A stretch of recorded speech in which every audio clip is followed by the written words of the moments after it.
Ngayon pong huling gabi ng burol ng namayapang veteranang aktres na si Gloria Romero, inalala siya ng mga tagahanga at dating nakatrabaho.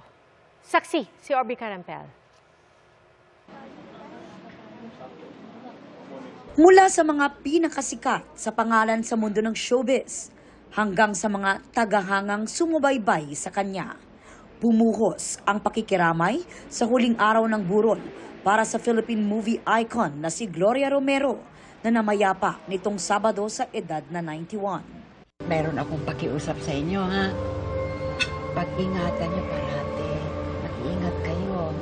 Sa iba't ibang karakter na ginampanan ni Tita Glo sa loob ng 8 dekada.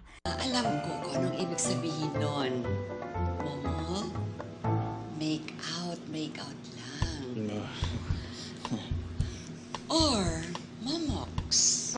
Hindi mabilang ang kanyang mga nakatrabaho, gaya ni dating Pangulong Joseph Estrada at Iza Calzado na gumanap na mas batang bersyon ni Gloria sa pelikulang Moments of Love. Napakaganda niya, hindi lamang dahil sa itsura niya, kundi sa kanyang pagdala sa sarili, pakikipagkapwa-tao. Nagbigay pugay rin ang co-actor nila sa pelikula na si Dingdong Dantes. Bihira po kasi yung pagkakataon na may makasama kayo talaga na pillar ng industry, na talagang isang inspirasyon. Kakaiba talaga yung naging impact niya sa aking buhay dito sa industriyang ito. Para kay Film Development Council of the Philippines Chairperson Jose Javier Reyes, si Gloria raw ang maituturing na Queen of Philippine Movies. Kung paano niya tratuhin ako bilang writer, bilang director, ganyan din niya tratuhin ang mga utility, even down to the smallest person on the set. To the very end, she was regal.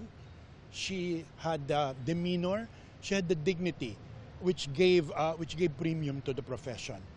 Para sa GMA Integrated News, Aubrey Carampel ang inyong saksi.